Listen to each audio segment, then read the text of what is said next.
ഈ 4 മെഡിക്കൽ കോളേജുകൾ ഉണ്ടാകണമെന്ന് ആവശ്യപ്പെട്ടതനുസരിച്ച് അന്നത്തെ 2011 ബഹുമാന്യായ ശ്രീ ഉമ്മൻചാണ്ടി കേരളത്തിന്റെ മുഖ്യമന്ത്രിയായിരിക്കുന്ന കാലഘട്ടത്തിൽ ആദ്യം ഇറങ്ങിയ ബഡ്ജറ്റിൽ ഇടുക്കിക്കാർക്കും ഒരു മെഡിക്കൽ കോളേജ് എന്ന തുടക്കം കുറിച്ചുകൊണ്ടാണ് ആ ബഡ്ജറ്റ് അവിടെ അവതരിപ്പിച്ചത്.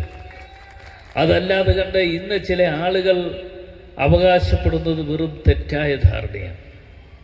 ഇന്ന് ചില ആളുകൾ പറയുന്നത് എന്താ, ഇടുക്കിയിലെ മെഡിക്കൽ കോളേജ് ഞങ്ങൾ കൊണ്ടുവന്നു എന്നല്ലേ പറയുന്നത്. ആ ഇടുക്കിയിലെ മെഡിക്കൽ കോളേജ് ഉദ്ഘാടനം അന്ന് നടത്തുവാൻ വേണ്ടി ഞാനിവിടെ വന്നതാണ്. ബഹുമാനപ്പെട്ട ശ്രീ ഉമ്മൻചാണ്ടിയോടൊപ്പമാണ് ഞങ്ങൾ ഇവിടെ വന്നത്. അതിന് കല്ലടിയിൽ കർമ്മം ഇവിടെ നിറവേറ്റി. ആ കല്ലടിയിൽ കർമ്മം നിറവേറ്റിയതനുസരിച്ച് ഇവിടെ മെഡിക്കൽ കോളേജിന്റെ പ്രവർത്തനങ്ങൾ ആരംഭം കുറിച്ചു. ആ പട്ടണമാണ് ഇവിടെ തിരുക്കൊച്ചിയുടെ മുഖ്യമന്ത്രിയായിരുന്ന കാലഘട്ടത്തിൽ ഇവിടെ പട്ടൺ കോളനി എന്ന് പറയുന്ന ഒരു പ്രദേശമുണ്ടല്ലോ. ആ പട്ടൺ കോളനിയിൽ താമസിക്കുന്ന ആളുകൾക്ക് പട്ടയം കൊടുക്കാൻ എത്രയോ മന്ത്രിസഭ വന്നു, എത്രയോ ഗവൺമെന്റ് ഇവിടെ ഭരണം നടത്തി, എത്രയോ റവന്യൂ വകുപ്പ് മന്ത്രിമാർ കൈകാര്യം ചെയ്ത ഒരു വകുപ്പാണ്.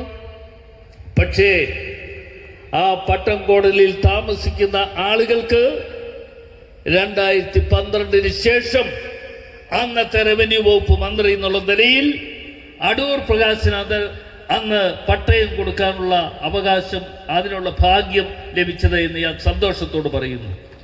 അന്ന് നിങ്ങൾ കൈയടിക്കുന്ന പോലെ അന്ന് ആ വേദിയിൽ ഞങ്ങൾ എല്ലാ രാഷ്ട്രീയ പ്രസ്ഥാനത്തിൻ്റെയും നേതാക്കന്മാരെ വിളിച്ചിരുന്നു.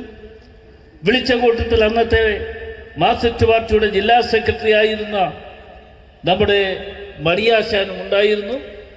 ആ മണിയാശാന്റെ പ്രസംഗം ഞാൻ ഇപ്പോഴും ഓർക്കുന്നു.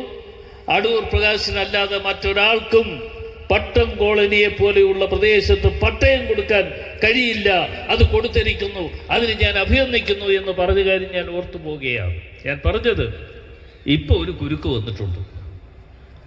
പട്ടം കോളനിയിൽ താമസിക്കുന്ന ആളുകൾക്ക് ഇപ്പോൾ ഒരു പുതിയ കുരുക്ക് വന്നു. അതാണ് ഒരു ഉത്തരവ് എൻ്റെ കൈവശം വന്നിരിക്കുന്നത്. എന്നിറക്കിയ ഉത്തരവാണെന്നറിയോ?